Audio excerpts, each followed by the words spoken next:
Hello everybody, welcome to Distilled, Brewed, and Reviewed. My name is John.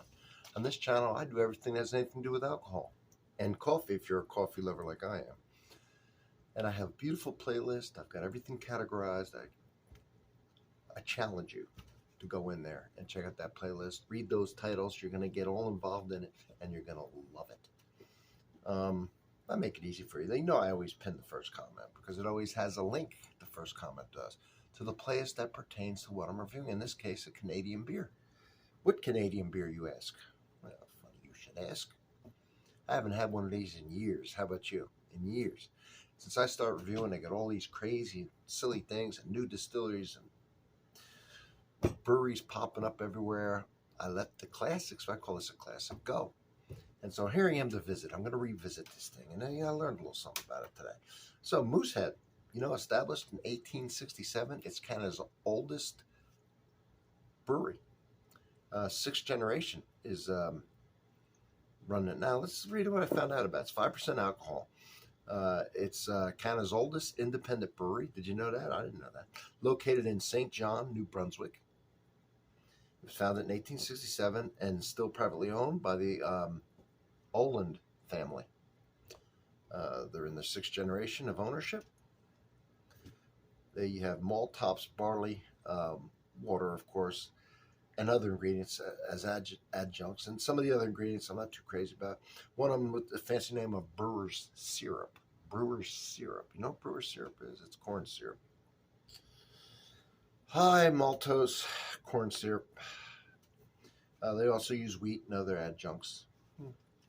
It's 13 IBUs, which means it's barely any bitterness on it. 100 calories. So let's get into it. I still think it's a classic. I like the top. It's got the moose head. All right. Smoke coming out of there, if you can see it. Yeah. All right. I don't know why I show that, but it's cool. You know that bourbon smoke wagon?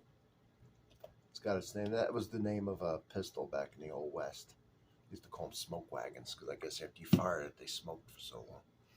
All right, so here it all. I smell it from here. All right. You notice it has the classic smell of a macro brewery lager with adjuncts in it. I used to have this so many years ago. I don't know when the last time I had one. It's a long, long time ago. But anyway, look at it. It's pretty nice looking, right? It's clear. It's gold. It's got a nice white, foamy head.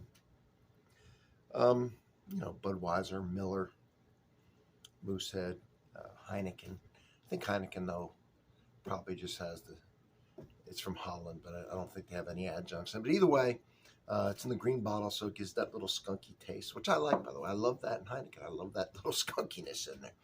So the green bottle will almost always do that because it doesn't let the sunlight and the light out too well. All right. Let's go into it, though. It's the reason this is the oldest. All right. It's the oldest in Canada. It's still going. So it's got to have something going for it, right?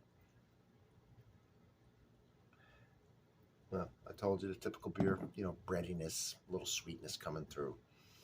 That's about it. I'll tell you, it's crisp. Clean tasting.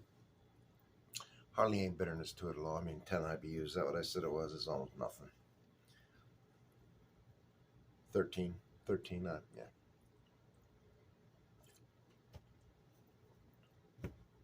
Crisp, clean.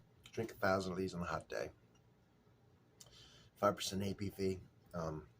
Yeah, if I'm out working in the yard, I always say this because I go out. I love working in the yard. I'll work out there for a whole day, and halfway through the day, I'll sit down, man. I want to get something completed, and I'll drink a beer and cool down a little bit, and then get back at it. And then the next day, I can't move. So anyway, breadiness, a little bit of sweetness, but nothing lingering. You drink it, it's kind of dry, it's kind of crisp and clear. There is a little sweetness. I say dry, meaning that the finish is just nothing lingering. And the sweetness up front, and then it disappears. Go back, almost no bittering. Yeah, There's not a lot to it. I mean, there's not a lot of flavor to it. It's basically just an easy quencher. They call it session beer, right? So that's it. I can't find any negatives. It's not like, oh my God, and spit it out or anything. Say if you get it for a good price, it's a good beer to sit around and drink with your buddies. That's what I'll say about it. So, all right, about what I thought. That's it. I'll see you on the next one. You want some more complex ones? I got some crazy ones out there. This one here is just not a lot to it, but I ain't putting any negatives out on it. So I'll see you on the next one.